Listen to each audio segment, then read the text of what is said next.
The influx of spaceflight news hasn't stopped even in the past days. Once again, we have a summary of the 3 most significant events that have occurred in the last 3 days. Let's start with the crash of the Russian scientific probe Luna-25, which unexpectedly collided with the Moon. The second topic will be dedicated to SpaceX, as we recall the 100th launch reserved for building the Starlink network.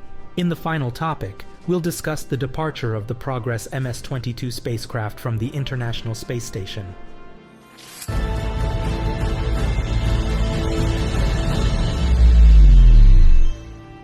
The Russian Luna-25 probe was tasked with landing on the Moon's surface and operating there for 1 year. However, this won't happen due to an unspecified fatal error that occurred during the mission.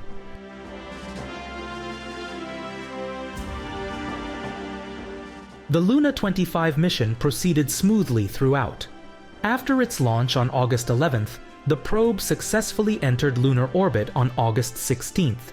The Roscosmos agency also announced that it had tested the scientific instruments on board, and none of them displayed any issues. This image shows the lunar crater Zeeman taken by the STSL instrument.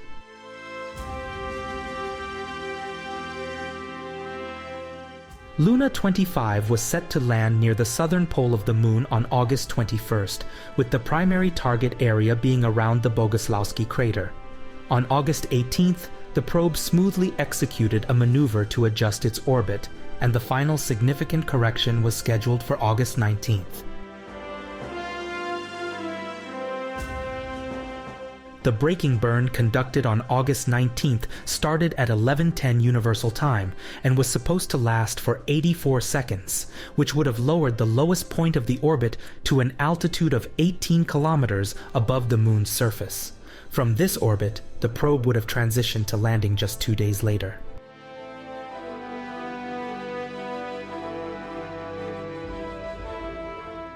However, during the burn, a problem occurred.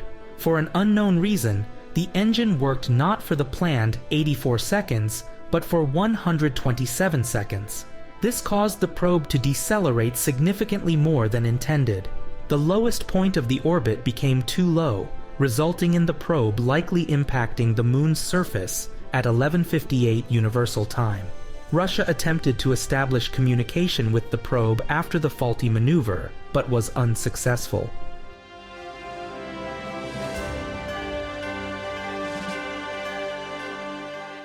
A special commission of experts will investigate the cause of the unsuccessful maneuver.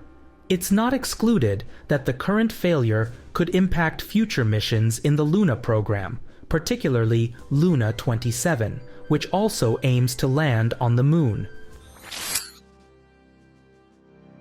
On August 22nd at 9:37 Universal Time, SpaceX conducted another launch of Falcon 9 rocket. The launch took place from the Vandenberg Space Force Base in California.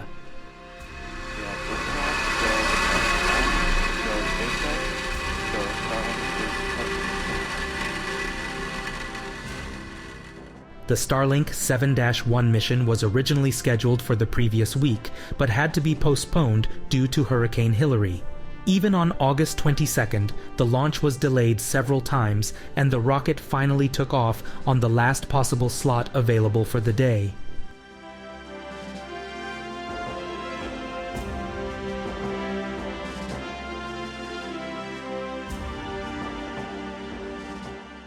Falcon 9 carried 21 second-generation mini Starlink satellites. Despite the mini in their name, each satellite weighs around 800 kilograms. Making them about 3 times heavier than the previously launched satellites. During this mission, the satellites were placed into an orbit at an altitude of about 300 kilometers, with inclination of 53 degrees to the equator.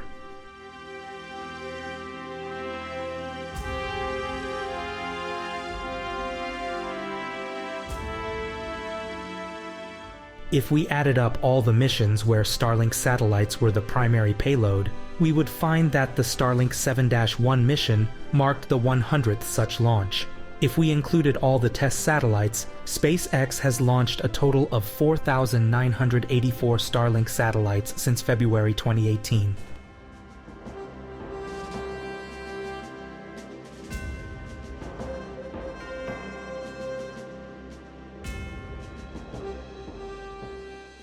During this mission, the first stage was used for the 15th time, and once again, an attempt was made to recover it.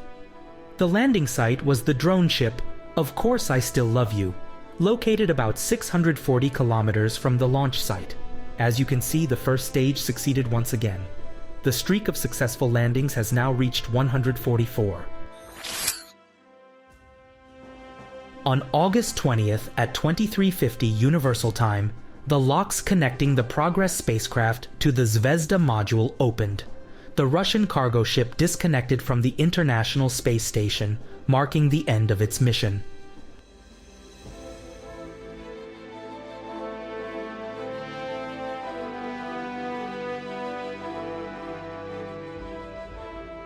Progress MS-22 arrived at the ISS on February 11th this year, carrying about 2.5 tons of cargo, including propellant for the station, drinking water, nitrogen, crew supplies, and maintenance hardware.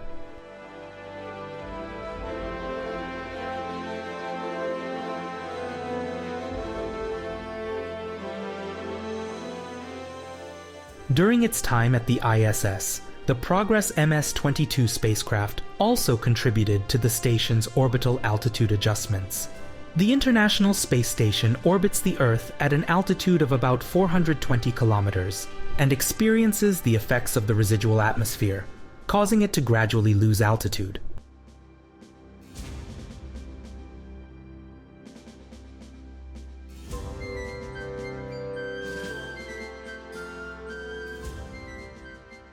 To prevent it from re-entering the Earth's atmosphere, the station occasionally performs orbital boosts.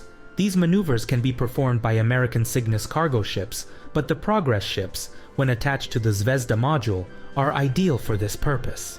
Progress MS-22 executed 6 planned and 2 unscheduled maneuvers.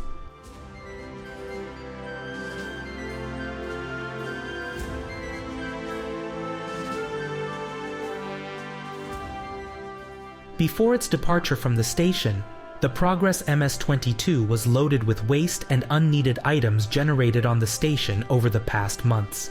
After moving away from the orbital complex, Progress MS-22 awaited its demise. The spacecraft re-entered Earth's atmosphere and burned up over the southern Pacific Ocean on August 21st around 3:35 Universal Time. Thank you for watching the Spaceflight News Show, which now airs once every 3 days. You can look forward to the next episode on Friday, August 25th, and if you don't want to miss any episodes, you can simply subscribe.